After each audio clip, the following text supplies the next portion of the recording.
Welcome back, everybody, and thanks for joining me for today's preview of the Preakness Stakes, the race that makes or breaks the horse racing world.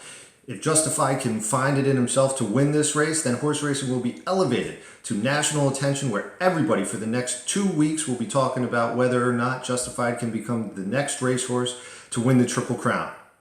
Of course, if he loses, goes back to a niche sport, and we'll just be joining us together in 2 weeks at beautiful Belmont to talk about who's going to win there and how to make money on that.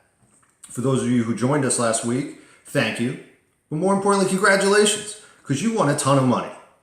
I gave you Justified, told you to put 80% of your bankroll on him, paid $7.80 on that $2 bet. Hopefully you cashed in beyond your wildest dreams. I know I did. It was fantastic. I also gave you Good Magic, and I gave you Audible to round out your place and show bets. So there should be money all around. There should be plenty of money to spend today and plenty more money to make today.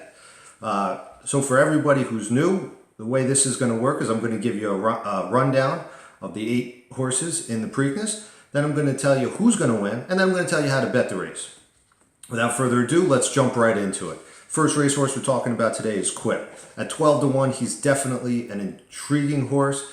He had a strong second in the Arkansas Derby, which he lost to Magnum Moon. I know that used to sound a lot better, but because Magnum Moon came in 19th out of 20 in the Derby, I think there was a little bit of play with the slop there, and I think he just didn't run his race. I don't think that should take away from Quip, who had a nice Derby prep season, skipped the Derby for some reason, and is now back as a fresh horse going against a field of not the best horse in the world, and Justified, who might be a little tired since he won a hard-fought victory over Good Magic. He also has wins in his pedigree. He won the Tampa Bay Derby over Flame Away. He's got high-end early speed, which is big out of the one hole, because he should get to the turn first, and that means he should clear a lot of the slop being kicked back at him. So since we don't know how he likes the wet track, it might not be a factor, because he might not be experiencing it the same as other horses who are getting dirt thrown in their face. At 12-1, I'd like to see him a little higher, but he's somebody we're definitely going to talk about later. The second horse is Lone Sailor. He was 6th in the Derby. He's one of 4 horses who ran in the Derby to run in the Preakness. He was never a factor in the Derby. A lot of people are going to tell you, well, he gained ground on everybody, including Justified, in that last quarter mile. Okay, well, you know what? He wasn't a factor. So he ran up on some tired horses, never challenged anybody, and if that does it for you, then good for you. You can put some money in that pool, and I'll take it when I win. Lone Sailor does not have a chance here. 15-1 is absolutely insane for a horse that didn't break well. You can do that again, and then your money's totally in the tank. So let's move right along. Sporting Chance is a D. Wayne Lucas horse. What I like about D. Wayne Lucas is he never enters a horse who doesn't have a chance to win. I know Bizarro is in the field. He was in the field in the Derby, and that kind of speaks against what I just said. But you get a horse that qualifies for Derby, usually you run him even if he has no chance. Sporting Chance does have a chance. I don't know that he has a chance to win, but he definitely has a chance to hit the board. He's training exceptionally well, firing bullets almost every time he goes out there. He's conditioned. He runs a lot of races, which means he has a lot of foundation, which means if the track goes to slop, which it's projected to do, he should be strong enough and in shape enough to do that. I have him hitting the board, and at 30-1, a small win bet is not out of the question for this horse at all. I think he has a nice chance to do more than people think.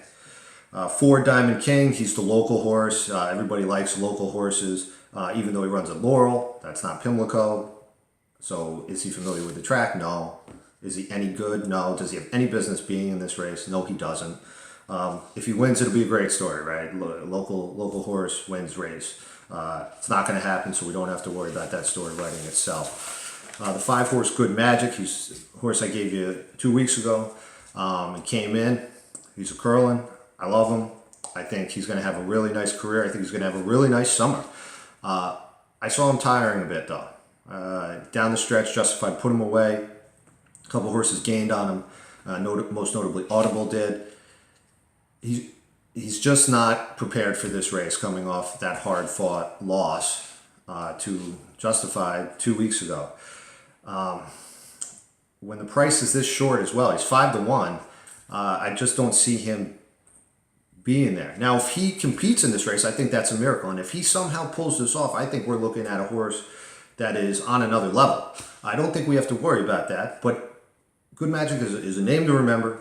He's a name that later on, up at Saratoga and certainly Breeders' Cup Classic, is going to be a contender. I just don't think he is now. I think the Kentucky Derby took a little too much out of him. Tenfold, the 6 horse, is another son of Curlin. The difference between him and Good Magic is he's coming out fresh. Okay, his last race was a 3rd in the Arkansas Derby. He was behind Quip and behind Magnum Moon. It was a good 3rd. He never faded. He never challenged either, though. He was always about 2.5 lengths off the lead. Curlin won the Preakness. 2 years ago, Exaggerator won the Preakness in the slop. So that speaks to pedigree here. He should like it. He should like the distance. He should like the slop. He should be mature enough to handle this race. He's definitely a play. 20-1, you gotta love. Anytime you can get that on a Curlin early in their career, before people know about them, you have to do it. I love that he's fresh. I'm going to say that over and over again. Fresh horses usually win the Preakness unless they're going against superstars like American Pharoah. Justified is great, but we'll see what he turns out to be after this race. But Tenfold is somebody we're definitely going to be looking at 100%. Justified. Look, it was an absolute star performance in the Derby. It was exactly what I thought was going to happen, that he was going to get to the lead and he was going to win the race from the lead. And he put everybody away. Not that really anybody challenged him. Good Magic was the only one, who's another superb horse in and of himself. However, in that victory, he did work a little. He worked harder than I would have liked, especially coming back on short rest. There's obviously only 2 weeks in between these races. Really just a 1 week off, right? This is on the 2nd week. They're calling for another bad track. That means 2 races in 2 weeks on off tracks. That's tough. Now, as my dad always points out, Pimlico is a short run-up, which means from the gate to the first turn is a short distance.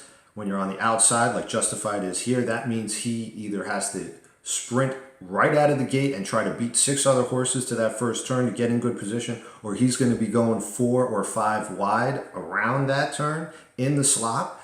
That means extra distance. That means extra energy he might not have after running 10 furlongs for the first time in his life in bad condition, and most likely in bad condition again this week. At 1-2, that's a lot stacked against you. Okay, if his odds ever go up to 2-1, I'll be the first one in his cheering section. Okay, I'll be the first one telling you to put some money on it. But at 1-2, 50% of your bet, with extra distance probably into the first turn, with a tired racehorse, no way. It's just not a good bet. It's just not sound gambling advice. Number 8, Bravaro, however you say it, doesn't really matter, because he's never going to get called. He'll be in last from the start, and then he'll just probably trot around the track. 2 weeks ago, I told you he wasn't a factor. He finished 9th. Didn't really do anything to prove me wrong.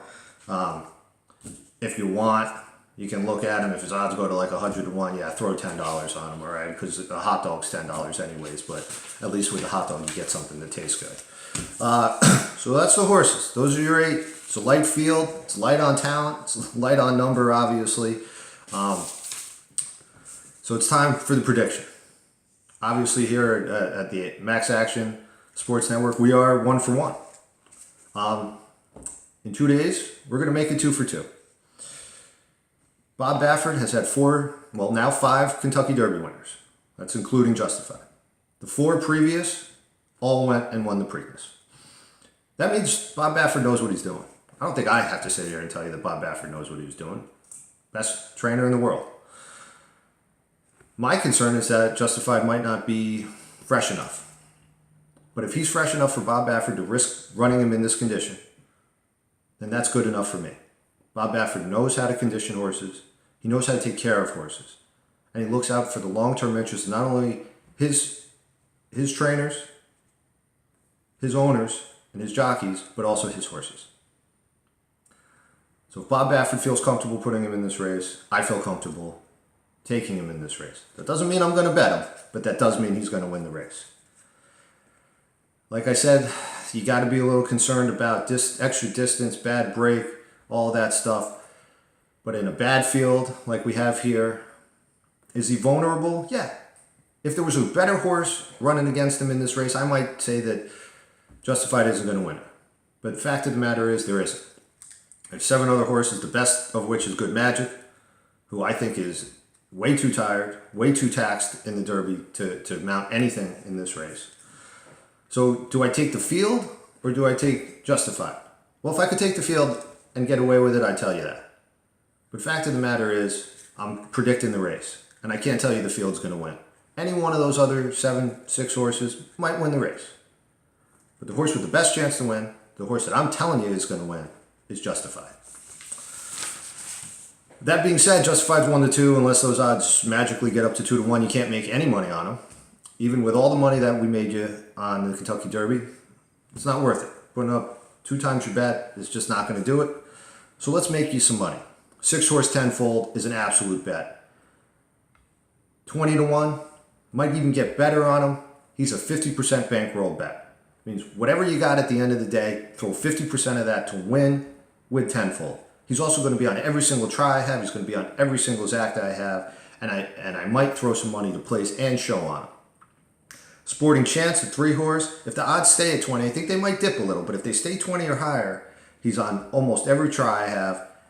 And regardless of those odds, he's going to be in a decent size Zac to bet with tenfold. Okay, Zac to box, 6-3. Write it down right now. That's your bet to win serious money in the Preakness Stakes. If you want to throw Quip in there underneath those 2 in a try, you can do that too. I think Quip has a really nice shot to hit the board.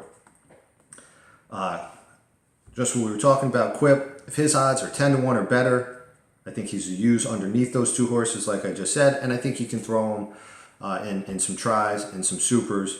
10-1 on Quip I would not touch as a solo. I do think you'll get value on him though in some exotic bets. Good Magic, love the horse. In the summer and fall, I think he's going to be a really nice horse, a really nice bet. 5-1 here with what I saw as a tired racehorse crossing the Kentucky Derby. Horse does not look physically like he's rebounded yet in the slop. I'm not touching. Justified, as I've said a couple of times now, 1-2, he's not worth it on any ticket. 2-1, he's going to be on every ticket though. 2-1, he's going to have a decent size win bet, 20-25% of a bankroll on him. Other than that, it's just too cost prohibitive. You might hear some people tell you to put him on his actor or try, but at 1-2, if he comes in, he's ruining that money anyways. He's going to bring down the value of it. So you spent the extra money to have the horse that most likely going to win the race, but he's not going to pay. I'd save the money, try to put some other things together rather than include him at that 1-2 price. Even money, 2-1, you can start putting him on some tickets. Even money, I'd still be a little hesitant. That's the best way to make the money this week. Tenfold and Sporting Chance are going to give you good chances.